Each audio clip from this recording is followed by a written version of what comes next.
참고사항이 있습니다. 네, 여러분들 제가 말하는 속도가 빠르지 않기 때문에 유튜브 동영상 설정에 들어가셔서 재생 속도를 2배속 혹은 1.5배속 이렇게 맞춰 놓으시면 잘 들리면서도 더욱 빠른 시청이 가능합니다.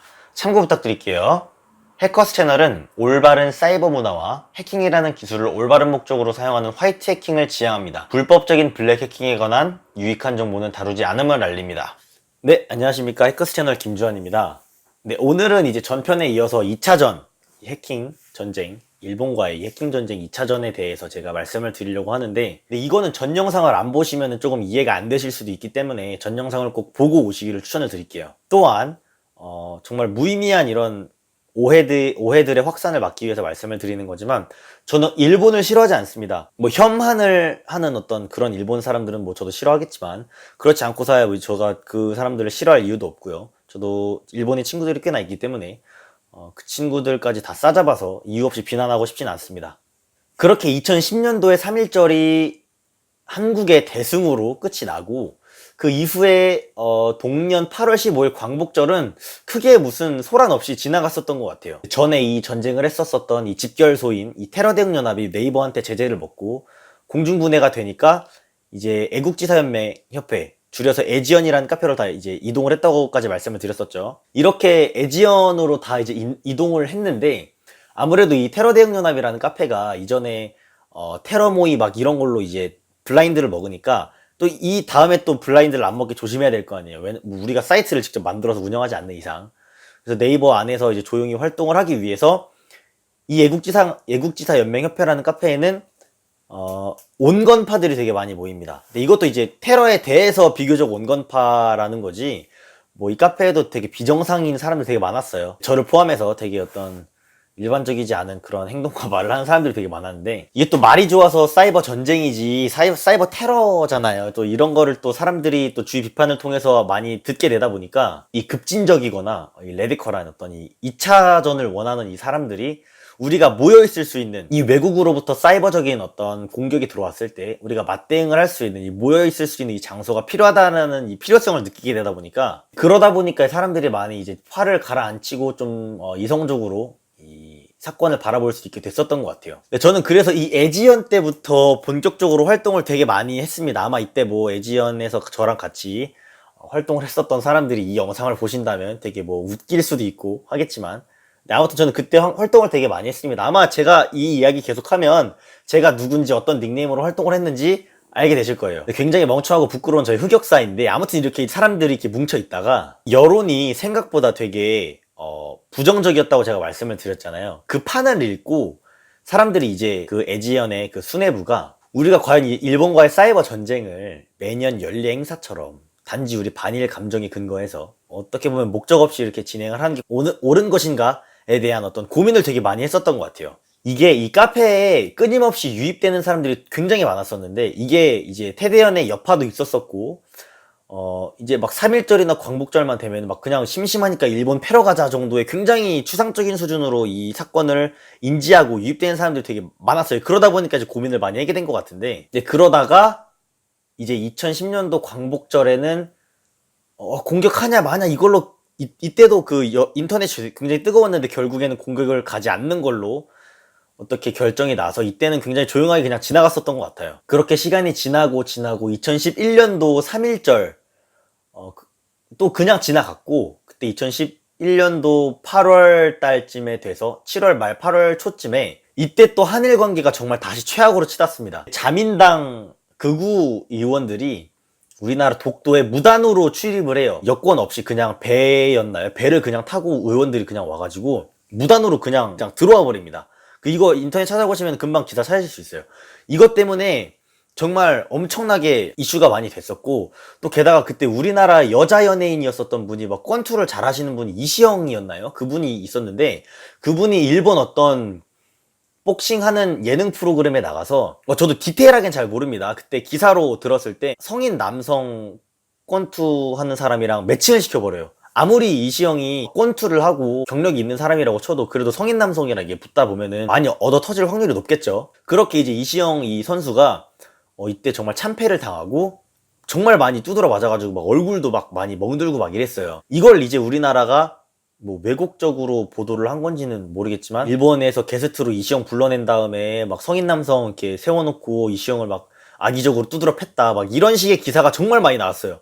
이것도 막 엎친 데 덮친 격으로 계속해서 이런 기사들이 쏟아져 나오니까 이때 또 2011년도 8월 15일 광복절 전에 또 공교롭게도 또 광복절 전에 이런 사건들이 막 터지다 보니까 사람들이 그때 또 여론이 또 막 들끓었었던 거죠.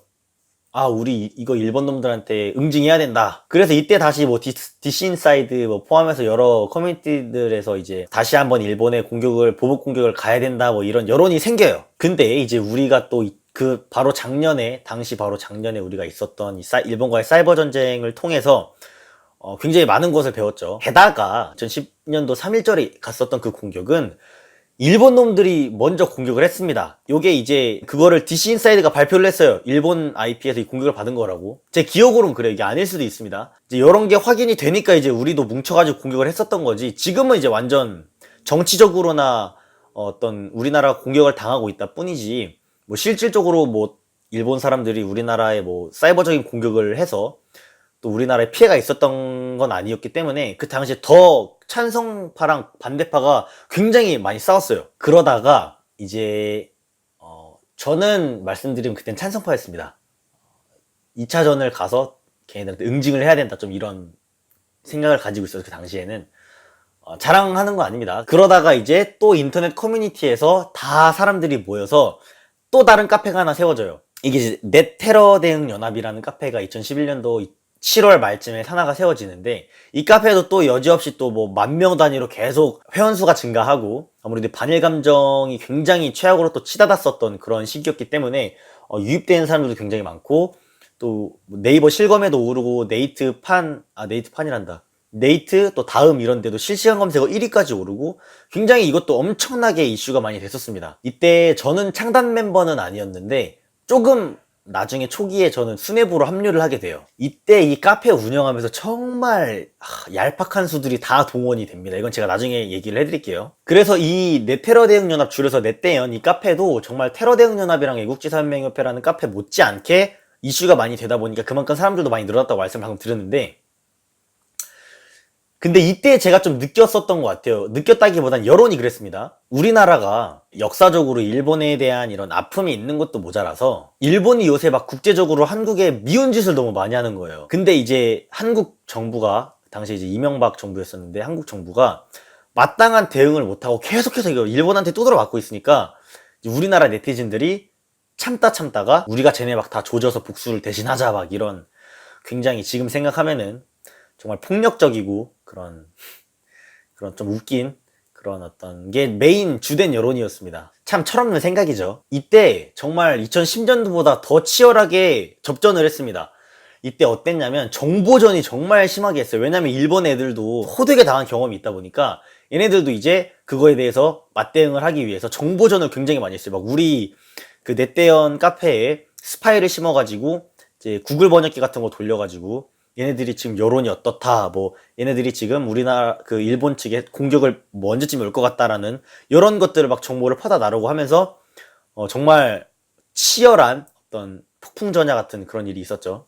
폭풍전야가 아니라 아무튼 그런 전쟁 전에 겪는 어떤 그 무슨 뭐 단어가 있는지 모르겠는데 아무튼 그걸 굉장히 정말 치열하게 겪었어요. 그러다가 우리 이제 넷대연 카페가 광복절인 8월 15일에 일본을 공격한다라는 막 발표가 뜨고 하니까 이게 또 자연스럽게 일본 스파이들에 의해서 또 일본 측으로 이게 정보가 넘어갑니다. 그래서 이때 실제로 2CH에서 우리나라 한국발 IP들을 다 차단시켜버려요. 한 일주일 정도 전부터 그냥 다 차단시켜버립니다. 못 들어오게. 근데 또 여기서 포기하면 또 의지 한국인이 아니죠. 또 그때 또 IP 우회기 같은 프로그램 같은 거를 또 막 배포를 하고 또 만들어 제끼고 이래가지고 사람들이 또 일본 사이트에도 접속할 수 있게끔 이렇게 또 이렇게 방법을 만들어서 또 알려줍니다. 그러다가 이제 이 수뇌부에서 회의를 했는데 이때 이제 이런 이야기들을 했죠. 이제 8월 15일에 얘네들이 우리가 공격을 간다는 걸 알아버려서 얘네들이 분명히 그에 대해서 만전지책을 강구해서 대책을 세울 건데 8월 15일 그 당일에 뭐 해외 IP들을 다 일제히 차단시키거나 이렇게 하게 돼버리면 사실 우리의 이 사람들이 모인 것과 이게 다 수포로 돌아갈 수밖에 없다. 또 작년에 경험이 있기 때문에 예방대책을 세울 건데 뭔가 우리가 기발하게 얘네들의 이 방어막을 무력화시킬 수 있는 방법이 뭐가 있을까 생각을 정말 많이 했어요. 그러다가 우리 그냥 물량전은 포기하고 경찰서 갈 각오하고 정말 소수 해커들끼리만 여기를 그냥 쳐서 사이트 다운시켜버릴까 막 이런 이야기도 오고 가고, 굉장히 멍청한 생각인 거 압니다. 뭐 아니면은 2CH 서버를 공격하는 것보다는 도배하는 그 게시판 도배할 수 있는 그런 프로그램을 짜서 그거를 돌려버려서 게시판에 글을 못 쓰게 막는 뭐 이런 걸 하자 이렇게 하다가 이제 어떤 한 사람이 좋은 아이디어를 냅니다. 그러니까 우리가 광복절 훨씬 전에 공격을 하고 또 광복절 조용히 지나보낸 다음에 8월 18일이나 8월 19일 이럴 때 광복절이 지나고 난 다음에 그때 이제 기습 공격을 치자 이거예요. 이게 괜찮은 아이디어 같은 거야. 그래가지고 이제 우리가 그때 언제 그 8월 15일 광복절 전에 공격하는 건 날짜를 언제를 정할까 뭐 이렇게 생각을 하다가 8월 12일에 서버를 공격하는 게 아니라 도배 공격을 하기로 해요. 도배할 수 있는 그 프로그램을 코딩을 해서 이걸 그냥 회원들한테 배포를 시킨 다음에 거기 게시판에다가 그냥 완전 도배를 다 해버리기. 이걸로 이제 결정이 나서 8월 12일에 도배 공격을 갔다 오면 얘네들도 서버 공격을 안 하고 도배 공격만 하네라고 좀 어느 정도 방심할 때 8월 15일 광복절이 지나고 8월 17일, 18일 때쯤에 그때 기습 공격을 가자 이겁니다. 이렇게 전략이 전술이 세워져서 또 8월 12일 날 그렇게 하기로 결정을 내렸어요. 근데 이걸 또 미리 또 공지를 내버리면 또 일본 스파이 애들이 다 그걸 갖다 퍼다 나를 거 아니에요. 그래서 우리가 이 8월 12일 이 결정이 나고 정말 온갖 노이즈를 다 부렸습니다. 우리 회원들도 속여가면서 8월 15일에 진짜 우리가 무조건 막 공격을 간에 만에 하는 이 노이즈를 정말 많이 뿌렸어요. 그렇게 딱 그걸 노리고 8월 11일 밤에 이제 우리가 한 2시간, 3시간 후에 도배 공격을 감행할 것이다. 이때 뭐 이렇게 그 방법과 프로그램을 배포를 할 테니까 이걸 다운을 받아달라 하면서 긴급 공지를 딱 올립니다. 근데 저희가 예상했었던 것보다 막 밤이고 새벽인데도 자는 사람이 많이 없었던 거예요. 그러다 보니까 이제 참여하는 사람이 굉장히 많았어요. 또 이게 또 다른 커뮤니티로 또 옮겨가고 야 8월 12일 날에 이제 몇 시간 후에 얘네 공격한대 하다 보니까 이게 또 노이즈 마케팅이 돼가지고 또 여기저기서 사람들이 더 유입이 돼가지고 정말 늦은 밤에 공지를 올렸는데 반응이 정말 폭발적인 거예요. 그래서 그 프로그램을 딱 들고 일본에 우리가 쳐들어갑니다. 그래서 8월 12일에 얘네들이 대책을 못 세웠나 봐요. 그래서 그 게시판에 도배를 싹 하고 성공적으로 그렇게 하다가 얘네들이 또 어떻게 알았겠죠. 그리고 그 밤에 또 다 퇴근한 줄 알았는데 또 엔지니어가 출근을 했나 봅니다. 아니면 당직이었나. 그런 사람이 이제 또 한국발 IP 포함해서 다 차단을 시켜버려가지고 뭐 어느 정도 성공적으로 마무리가 돼요. 이때 이제 글쓰기 버튼을 그냥 막아놨더라고요. 근데 그 전에 아직도 이걸 누가 했는지 저는 모릅니다. 어떤 해커가 글쓰기 버튼을 누르면은 이제 글을 쓸 수 없습니다라는 어떤 특정 페이지로 이동을 해요. 그래서 이제 사람들이 글 못 쓰냐고 이제 뒤로 가기 버튼 누르고 이제 끝났나 보다 하고 이제 돌아가게 만들려고 그렇게 한 것 같은데 그때 그 글쓰기 버튼을 누르면은 리다이렉션 되는 화면에 독사가 역사적으로 한국 땅이었다는 그 역사적인 사실과 태극기를 딱 걸어놓고 해킹을 해버려요. 이렇게 하다가 8월 12일에 선제 공격은 성공적으로 마무리가 됩니다. 그러다가 이 네테러 대응 연합이라는 이 카페가 정말 완전히 다른 측면에서 적을 만나서 몰락하게 되는 사건이 발생을 합니다. 그러니까 우리 카페가 정말 단시간 안에 급성장을 하니까 주변에 그 카페들이 배가 아팠던 거예요. 그래서 이 카페 사람들이 모여서 이 넷대연을 폭파시킬 작전을 짭니다. 뭐 이때 당시 공격이 끝나고 나서도 조금 뭐 권력 다툼이라든지 이런 걸로 조금의 내부 분열도 있긴 했었고 그러다 보니까 이제 그런 소문이 아름아름 퍼져 나가다가 이렇게 이제 다른 카페들이 넷대연을 뭐 몰락시키자 어떤 이런 작전을 짜게 된 것 같은데 이게 이제 저희 카페에 그때 당시 넷대연에 인터넷에서 되게 유명했었던 네임드 운영자 같은 사람이 있었어요. 그러니까 누구라고 말씀을 못 드리지만 DC인사이드에서 활동했었던 정말 그 당시에 되게 유명했었던 사람이었는데 그 사람이 이제 넷대연의 운영진으로 이제 저희가 초대를 해서 그 사람과 함께 이제 뭐 활동을 운영을 같이 했었는데 제가 당시에는 이 사람이랑 개인적으로 연락을 하는 사이가 아니었어요. 그냥 어쩌다 보니까 이제 그 사람이 저희 카페에 타고 들어와서 관심을 보이니까 이제 우리는 웬 떡이냐 하고 이제 그 사람한테 카페 상으로 이제 제의를 하고 이렇게 하다 운영진으로 합류를 한 건데 근데 이 사람이 갑자기 돌연 탈퇴를 해버립니다. 카페를 그냥 나가버려요. 뭐 나중에 얘기를 들어보니까 뭐 카페 성격이 좀 생각해보니까 자기는 안 맞는 것 같다 뭐 이런 이유 때문에 카페를 나갔다고는 하는데 이 사람이 쓰던 아이디가 땡땡땡땡 언더바 마지막에 두 알파벳이 CI였어요. 땡땡땡땡 CI. 근데 우리 카페를 몰락시키려고 그 작전을 짜던 사람들이 땡땡땡땡 CL로 해서 아이디를 하나 만들고 아예 그 사람 아이디랑 똑같이 막 블로그고 뭐고 다 만든 다음에 다시 카페에 들어와서 우리한테 운영진 권한을 달라고 합니다. 저희는 그때 완전 깜빡 속아서 이 사람한테 권한을 줬죠. 근데 이 사람이 뭐 게시판 스텝도 있고 다른 이제 스텝도 있는데 멤버 등급 스텝 이제 멤버들을 관리할 수 있는 뭐 강퇴시키고 할 수 있는 이런 권한을 달라고 하는 거예요. 그래서 이제 뭐 확실히 이 사람이 있으면은 어그로적인 측면에서도 그렇고 굉장히 도움이 많이 되기 때문에 멤버 등급 스텝을 줬습니다. 이게 정말 큰 실수였어요. 그러면 제가 볼일 보면서 이제 있는데 뭐 이렇게 다 뭐 시간이 지났겠죠. 근데 이제 갑자기 제 핸드폰으로 밤에 막 연락이 막 오는 거야. 막 빨리 카페 들어와 달라고 지금 큰일 났다고. 그래가지고 이제 저도 부랴부랴 이제 컴퓨터를 켜고 카페에 들어갔죠. 근데 당시에 한 4만 명, 5만 명이었던 제 카페 회원수가 갑자기 몇천 명으로 줄어버린 거예요. 그때 진짜 제 뒤통수를 진짜 10톤 트럭이 갖다 박는 것과 같은 정말 큰 충격을 먹었습니다. 왜냐면 이 카페를 정말 공들여서 많이 제가 어떻게 키워놨는데 이렇게 갑자기 터져버리는 상황이 발생하다 보니까 그것도 제가 전혀 예상하지 못했었던 갑자기 이렇게 터져버리니까 정말 큰 충격을 받았습니다. 따로 이제 대피소를 만들어서 그쪽으로 사람들 다 대피를 시켰는데 이제 또 사람들이 한번 이렇게 또 흩어지고 본진이 폭발을 하면 사람들도 흥미를 잃고 흩어집니다. 이러다 보니까 대피소로는 사람들이 많이 못 모였어요. 그러니까 한마디로 망한 거죠. 그래서 제가 이제 최대한 마음을 진정시키고 상황을 이제 파악을 하려고 봤더니 이제 영탈기라고 하는 영구 탈퇴기라고 해서 이제 회원을 원래는 탈퇴를 시키려면은 뭐 마우스 갖다 대서 클릭도 몇 번 하고 해가지고 클릭 그 영탈 사유도 입력해서 하는 건데 이 영탈기라는 프로그램을 만들어 버리게 되면은 제 1초에 수십 명씩 영탈을 매크로적으로 이렇게 돌려가지고 그러니까 한마디로 이제 카페를 악의적으로 무너뜨릴 목적으로 이걸 만든 거죠. 얘네들이 이 당시에 이제 이 멤버를 탈퇴시킬 수 있는 권한을 가지고 있었던 사람이 총 3명이었습니다. 하나가 저였고 하나가 또 이제 초창기 멤버였고 하나가 이제 그 아까 위에 말씀드렸었던 그 유명했다고 한 그 유명 인사였는데 뭐가 문제지 하고 이제 막 계속 그 상황을 계속 들여다 보니까 이제 아까 위에서 말씀드렸었던 그 아이디가 다르다라는 사실을 어쩌다가 우연찮게 제가 그걸 발견을 하게 된 거예요. 이렇게 하다가 이제 또 그 다음에 또 8월 17일에 뭐 공격을 또 간해만해 하는 거는 또 내 떼어내서 이루어지진 않았고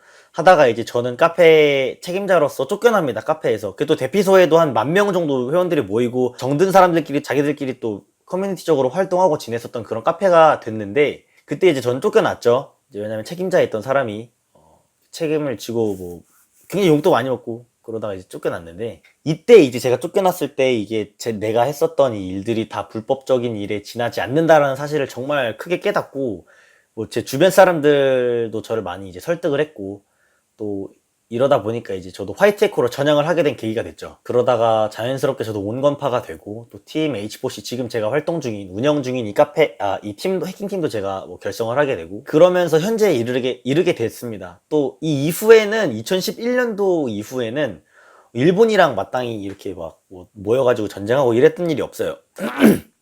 지금까지는 그런 일이 한 번도 없었고 마지막으로 다시 말씀을 드리지만 저도 제 이 과거에 많이 후회를 하고 있고 반성도 많이 하고 있고 그러면서 이제 저도 나름 화이트 해킹 쪽으로 뭐 해킹 캠프도 열고 무료로 스터디 그룹을 만들어서 해킹 교육도 해주고 하는 이제 화이트 해킹이라는 이 아주 작지만 이 보안 업계에 있어서 저도 많이 나름 화이트적인 부분도 기여를 많이 했다고 생각을 하기 때문에 앞으로도 계속 반성하면서 살아야겠죠. 네, 아무튼 오늘 이야기는 여기까지였습니다. 감사합니다.